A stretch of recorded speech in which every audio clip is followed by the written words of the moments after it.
गरजे गगन में बहके पवन में हर एक मन में सद्भावना।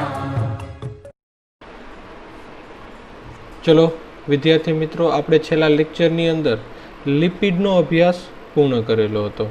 હવે આપણે ચાલુ કરવાનું છે પ્રોટીન. પ્રોટીન અંગ્રેજી શબ્દ છે, ગુજરાતીમાં એને નત્રલો કહેવામાં આવે. ગુજરાતી શબ્દ કયો છે? નત્રલો. આમ જોવા જાવ ને તો આ પ્રોટીન છે ને એક પ્રકારનો પોલિમર છે. એટલે કે ઘણા બધા અણુઓ ભેગા થઈ અને પ્રોટીનનો અણુ બનાવે છે. બરોબર. પ્રોટીન કોનો પોલિમર છે? તો એમિનો એસિડનો પોલિમર છે.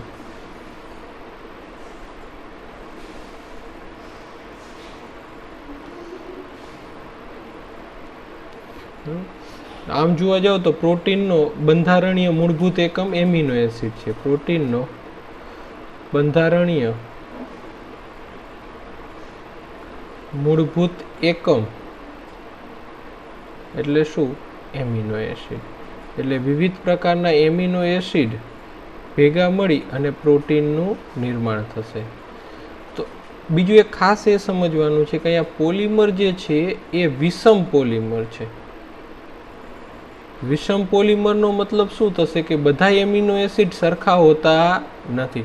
દાખલા તરીકે એક પ્રોટીનની રચનામાં 200 એમિનો એસિડ ભાગ લે તો 200 એમિનો એસિડ સરખા હોતા નથી. એવા પોલિમરને આપણે વિષમ પોલિમર કહીએ.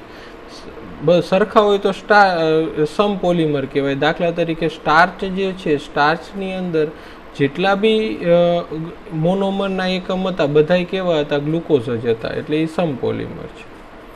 ક્લિયર? આ વિષમ પોલિમર છે. હવે આપણે આગળ અભ્યાસ કરતા, પ્રોટીનનો અભ્યાસ કરતા પહેલા આપણે શેનો અભ્યાસ કરવો જરૂરી છે? એમિનો એસિડનો અભ્યાસ કરવો જરૂરી બને છે. તો આપણે હવે એમિનો એસિડની ચર્ચા કરશું. એમિનો એસિડ એટલે પ્રોટીનનો મૂળભૂત એકમ. નામ ઉપરથી ખબર પડે એમિનો અને એસિડ. હવે એમિનો એસિડ સમજતા પહેલા આપણે મિથેન સમજીએ. મિથેન એટલે શું?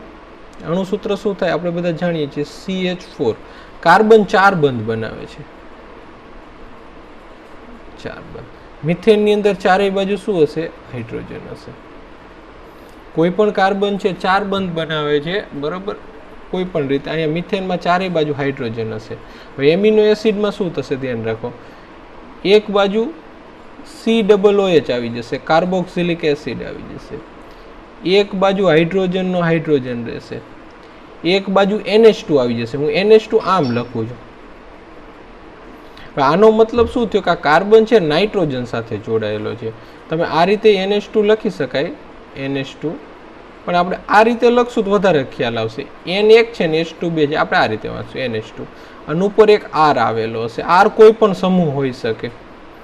R બરાબર અહીંયા ઓલા આગળ જે ફેટી એસિડમાં R એટલે કાર્બનિક શૃંખલા હતી, અહીંયા R એટલે કોઈ પણ સમૂહ હોઈ શકે. કાર્બનિક શૃંખલા જ નહીં, કોઈ પણ સમૂહ હોઈ શકે. R બરાબર અણુ, સ્વતંત્ર અણુ હોઈ શકે, વધારે ભેગા થયેલા કોઈ મોટી શૃંખલા હોઈ શકે, કોઈ ચક્રીય બંધારણ કંઈ પણ હોઈ શકે છે. તો આ એક સામાન્ય એમિનો એસિડનું બંધારણ છે જેમાં કાર્બનની એક તરફ COOH હશે, એક તરફ NH2 હશે. બરાબર. અહીંયા જે આ COOH જે છે, COOH ને આપણે કાર્બોક્સિલિક એસિડ સમૂહ કહીએ છીએ, જે એસિડિક ગુણધર્મ ધરાવે છે. આને આપણે શું કહીશું? કાર્બોક્સિલિક એસિડ સમૂહ.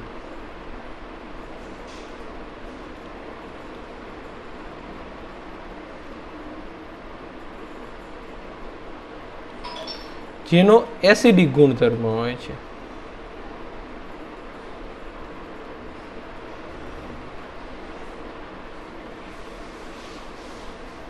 જ્યારે બીજી તરફ NH2 સમૂહ આવેલો છે એને આપણે શું કહેશું? એમિનો સમૂહ,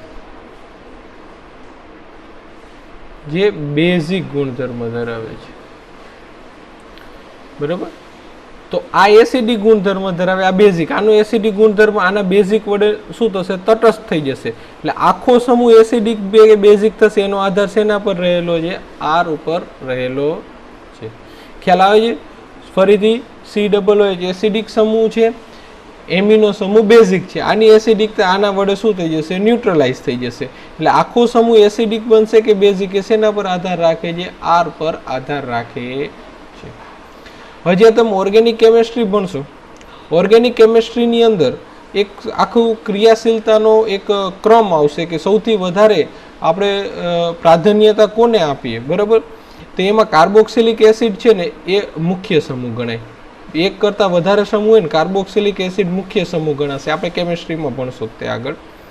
આ જે કાર્બોક્સિલિક એસિડ મુખ્ય સમૂહ છે, મુખ્ય સમૂહની બાજુમાં રહેલો કાર્બન રહ્યો ને આને આલ્ફા કાર્બન કહેવાય. આ કયો કાર્બન કહેવાશે? આલ્ફા કાર્બન કહેવાશે. એની બાજુમાં જો કાર્બન હોત તો એને બીટા કહેત, એની બાજુમાં હોત તો ડેલ્ટા કહેત. જો આવું હોત, આ COOH મુખ્ય સમૂહ છે, એની બાજુનો કાર્બન આલ્ફા, એની બાજુનો કાર્બન બીટા, એની બાજુનો કાર્બન ગેમા, એની બાજુનો કાર્બન ડેલ્ટા. આ તમારા ઓર્ગેનિક કેમિસ્ટ્રીમાં આવશે. અત્યારે બહુ ધ્યાન રાખવાની જરૂર નથી. અત્યારે આલ્ફા કાર્બન એક ધ્યાનમાં હોવું જોઈએ. આ આલ્ફા કાર્બન સાથે એમિનો સમૂહ જોડાયેલો છે, એટલે આ બધા એમિનો એસિડને સામાન્ય રીતે આલ્ફા એમિનો એસિડ કહેવામાં આવે.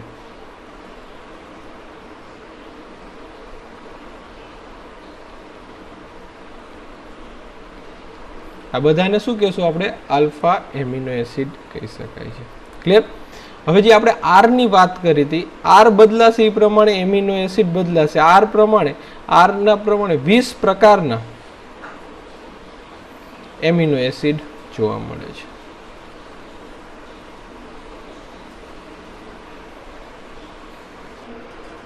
આર બદલાશે એમ એમિનો એસિડ બદલાશે. આપણે 20 પ્રકારના એમિનો એસિડની જે વાત કરી એમાં અમુક એક્ઝામ્પલ આપણે જોઈએ કે દાખલા તરીકે આર બરાબર હાઇડ્રોજન હોય, આ બંધારણ યાદ રાખવાના છે. આરની જગ્યાએ હાઇડ્રોજન હોય તો જે એમિનો એસિડ બનશે, આ એમિનો એસિડને આપણે ગ્લાયસિન કહેશું. હવે કેવી રીતે એનું સ્ટ્રક્ચર થઈ શકે? આ COOH, એક તરફ શું હતું? NH2, એક તરફ હાઇડ્રોજન. આ ઓલરેડી હાઇડ્રોજન હતો એ જ તે. હવે આપણે આરની જગ્યાએ હાઇડ્રોજન મૂકીએ છીએ. આરની જગ્યાએ શું મૂકી દીધું? ઉપર હાઇડ્રોજન. તો જે એમિનો એસિડ બનશે આ કોનું બંધારણ થઈ ગયું? ગ્લાયસિનનું બંધારણ થઈ ગયું. બીજું લખીએ કે જ્યારે આર બરાબર મિથાઇલ સમૂહ મૂકવામાં આવે, આર આ CH3 એટલે મિથાઇલ, ઓર્ગેનિક કેમિસ્ટ્રીમાં ભણશું, તો જે એમિનો એસિડ બને છે એને આપણે એલેનિન કહેશું. એ એમિનો એસિડને શું કહેવામાં આવે? એલેનિન કહેવામાં આવે છે. તો એનું બંધારણ કેવી રીતે થશે? કાર્બન, આ COOH છે, એક તરફ NH2 છે, એક તરફ હાઇડ્રોજન છે.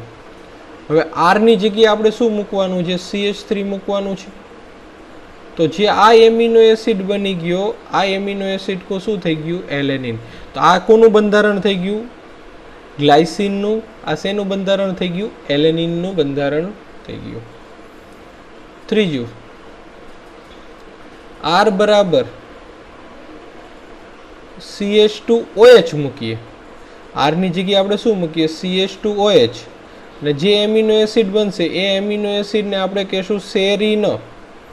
એમિનો એસિડને શું કહેવામાં આવે? સેરીન. આ કાર્બન છે, એક તરફ COOH છે, એક તરફ NH2 છે, એક તરફ હાઇડ્રોજન છે. આ સેરીન છે એમાં આર બરાબર શું મૂકવામાં આવશે? CH2OH. એટલે ઉપરની તરફ શું આવશે? CH2OH.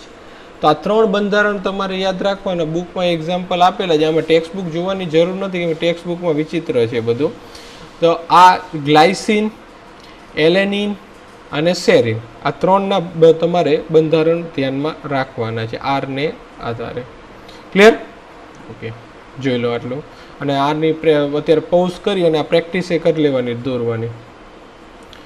હવે આગળ જોઈએ કે જ્યારે આર જે છે આમ જોવા જાવ તો એમિનો એસિડમાં 2 ક્રિયાશીલ સમૂહ છે, COOH અને NH2. COOH જે છે એસિડિક છે, NH2 છે એ બેઝિક છે. એટલે એકબીજાને તટસ્થ કરે. તો આખો એમિનો એસિડ એસિડિક તરફ જશે કે બેઝિક તરફ, એનો આધાર શેના પર રહેલો છે? આર તરફ ઉપર રહેલો છે. તો આરને આધારે આપણે એમિનો એસિડને 3 ભાગમાં વહેંચી શકાય પ્રકૃતિ પ્રમાણે. એસિડિક એમિનો એસિડ, જો 20 એમિનો એસિડ છે, બેઝિક પ્રકૃતિ ધરાવતા અને સામાન્ય રીતે તટસ્થ. તો આમાં કઈ રીતે આપણે યાદ રાખશું? તો આપણે એસિડિક અને બેઝિક યાદ રાખશું. એસિડિક એટલે એસ્પાર્ટિક એસિડ, આ એમિનો એસિડનું નામ છે. એસ્પાર્ટિક એસિડ આ એસિડિક એમિનો એસિડ છે. અને બીજું આવશે ગ્લુટામિક એસિડ.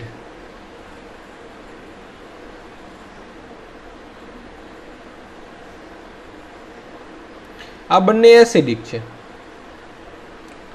એ સિવાય બેઝિક ની અંદર આર્જિનિન, હિસ્ટિડિન અને લાઇસિન, આ ત્રણ આવશે.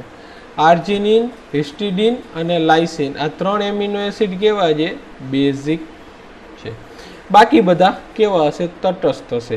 જે આગળ ભણી ગયા ગ્લાયસિન, એલેનિન, સેરિન, ટાયરોસિન, ટ્રિપ્ટોફેન, ફિનાઇલેનિન, જે પણ શબ્દ વાપરો આ બધા કેવા છે? બે તટસ્થ છે. તો તટસ્થ એમિનો એસિડ કેટલા હશે? 15, કારણ કે કુલ એમિનો એસિડ કેટલા છે? 20. આ ત્રણ બેઝિક છે અને 2 એસિડિક છે. આ ધ્યાન રાખવાનું છે તમારે. એસિડિક કયા? એસ્પાર્ટિક એસિડ અને ગ્લુટામિક એસિડ. બેઝિક કયા? આર્જિનિન, હિસ્ટિડિન અને લાઇસિન. બાકી બધા કેવા આવશે?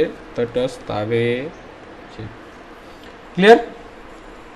હવે એક બીજું છે, જ્યારે એમિનો એસિડ છે સામાન્ય રીતે ઝ્વીટર આયન સ્વરૂપે હશે. કયા સ્વરૂપે હશે? ઝ્વીટર આયન સ્વરૂપે હશે. હવે ઝ્વીટર આયન એટલે શું? ધ્યાન રાખો. એમિનો એસિડ સામાન્ય રીતે ઝ્વીટર આયન સ્વરૂપે છે. બરાબર? ઝ્વીટર આયન એટલે ધ્યાન રાખો, આ કાર્બન છે, આ આર છે, આ NH2 છે, આ COOH છે અને આ હાઇડ્રોજન છે. હવે આ ધ્યાન રાખો, આ COOH એસિડિક પ્રકૃતિ ધરાવે છે, એટલે હાઇડ્રોજન ગુમાવવાની પ્રકૃતિ ધરાવે છે, અને NH2 છે હાઇડ્રોજન મેળવવાની પ્રકૃતિ ધરાવે છે. તો COOH હાઇડ્રોજન ગુમાવે છે અને NH2 છે હાઇડ્રોજન મેળવે છે. COOH હાઇડ્રોજન ગુમાવે છે, NH2 હાઇડ્રોજન મેળવે છે. તો કેવી રીતે થશે? ધ્યાન રાખો, આખું સ્ટ્રક્ચર હું કાઢી નાખું છું. તો શું થશે? કાર્બન છે, અહીંયા આર હતો એ આર જ છે, અહીંયા હાઇડ્રોજન હાઇડ્રોજન છે, અહીંયા COOH H+ ગુમાવી દીધો તો પાછળ શું વધશે? COO minus. અને અહીંયા NH2 હતો ને H+ આવી ગયો, શું વધશે? NH3+. તો જો કોઈ આયન એવો છે કે જેનો એક ખૂણો માઇનસ આયન વીજભાર ધરાવે, એક ખૂણો પ્લસ વીજભાર ધરાવે, આને આપણે શું કહીશું? ઝ્વીટર આયન કહી શકાય છે. જો આ એસિડિક એવી pHમાં હોય કે હાઇડ્રોજન મેળવવાની પરિસ્થિતિમાં હોય, એવા માધ્યમમાં હોય કે જે માધ્યમ અહીંયા હાઇડ્રોજન આપતું હોય આને, તો આ શું કરશે? હાઇડ્રોજન મેળવીને શું બનાવી દેશે? COOH, NH3+ અને H. જો એવા માધ્યમમાં એમિનો એસિડને મૂકવામાં આવે કે જે H+ આપતું હોય તો H+ સ્વીકાર દેશે. એવા માધ્યમમાં મૂકવામાં આવે કે H+ ગુમાવતું હોય તો H+ ગુમાવી પણ દેશે.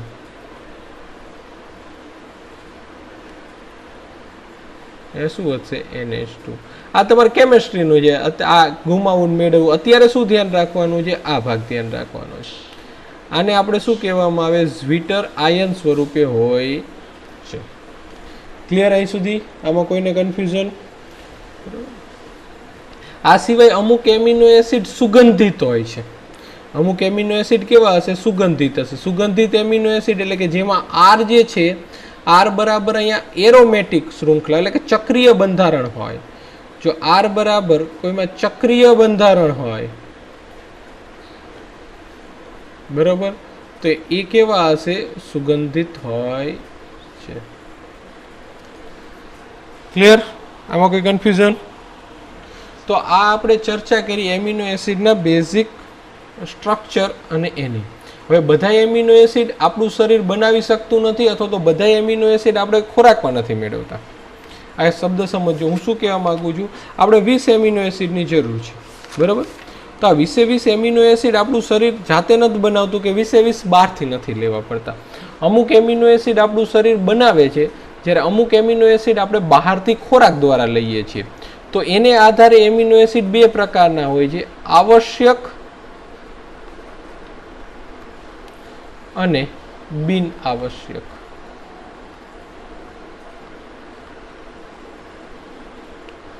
એને આધારે એમિનો એસિડ કયા પ્રકારના હશે? બે પ્રકારના હોય છે, આવશ્યક અને બિન આવશ્યક. હવે આના જો ઉદાહરણ તમે યાદ રાખવા જાઓ ને તો બહુ જ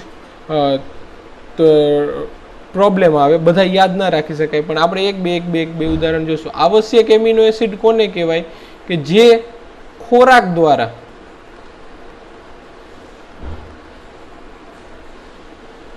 મેળવવામાં, એટલે કે આપણું શરીર બનાવતું નથી, આપણા માટે જરૂરી છે છતાં આપણું શરીર નથી બનાવતું, આપણે એને શું કરીશું? ખોરાક દ્વારા જ મેળવીશું. આવા એમિનો એસિડને શું કહેવામાં આવે? આવશ્યક એમિનો એસિડ કહી શકાય. બિન આવશ્યક એમિનો એસિડ કોને કહેવાય? કે જે આપણું શરીર સંશ્લેષણ કરે છે, બરાબર. એને ખોરાક દ્વારા મેળવવાની જરૂર પડતી નથી, એટલે આપણું શરીર તેનું સંશ્લેષણ કરે છે. તો આવા એમિનો એસિડને શું કહેશું? બિન આવશ્યક એમિનો એસિડ કહી શકાય છે. ક્લિયર? અહીંયા જો યાદ રાખવું હોય, આવશ્યક એમિનો એસિડમાં લ્યુસીન, આઇસોલ્યુસીન, લાઇસિન, મિથિયોનિન, ફિનાઇલેલેનિન ઘણા બધા નામ આવે.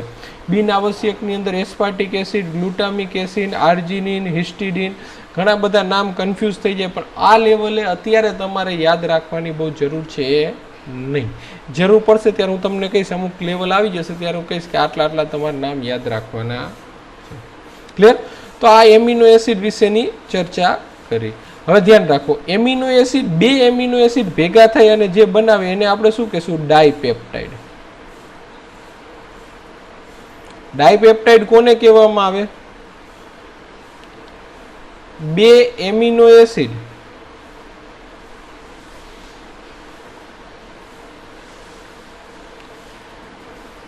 એકબીજા સાથે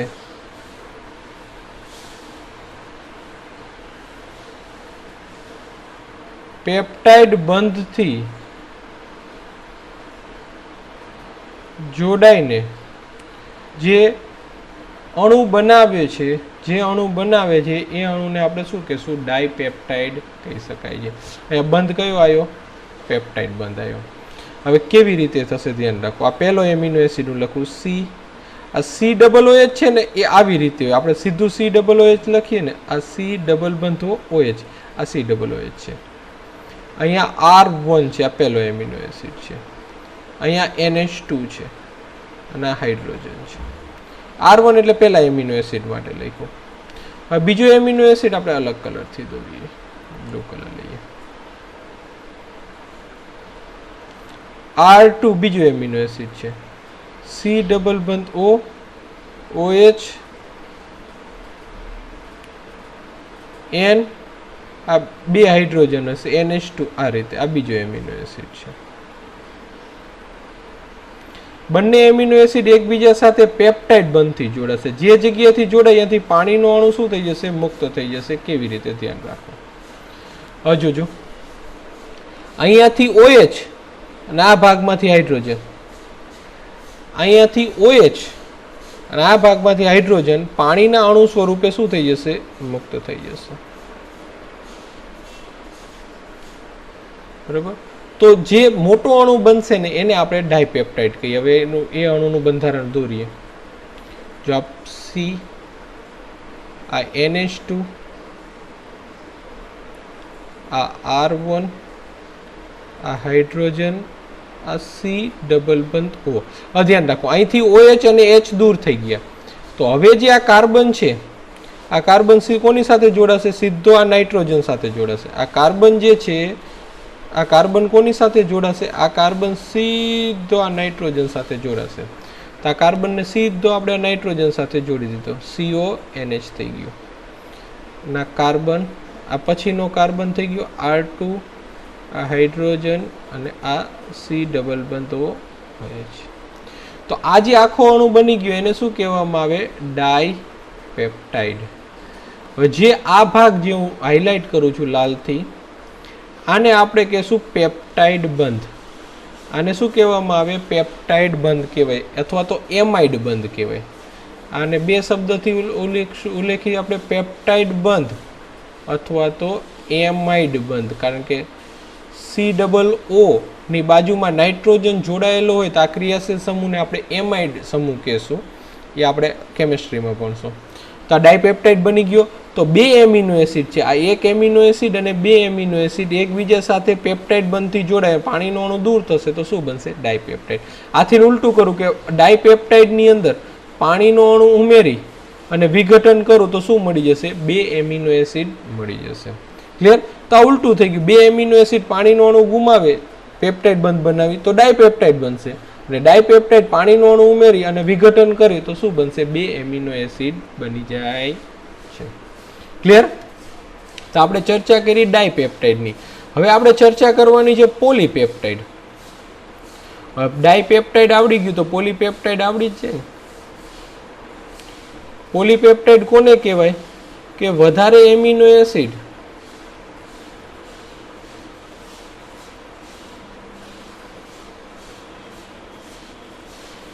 એકબીજા સાથે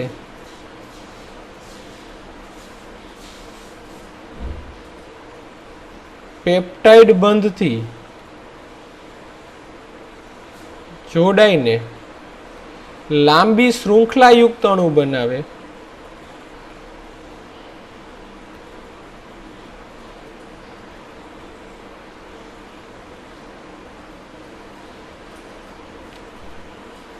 તેને આપણે શું કહેશું? પોલીપેપ્ટાઇડ કહીએ છીએ. તેને શું કહેવામાં આવે? પોલીપેપ્ટાઇડ કહી શકાય છે. એટલે કે આ એક એમિનો એસિડ છે, આ બીજો એમિનો એસિડ આ પેપ્ટાઇડ બંધથી જોડાય અને લાંબી શૃંખલાયુક્ત અણુ બનાવે. આ લાંબી શૃંખલાયુક્ત અણુને આપણે શું કહેશું? પોલીપેપ્ટાઇડ કહી શકાય છે.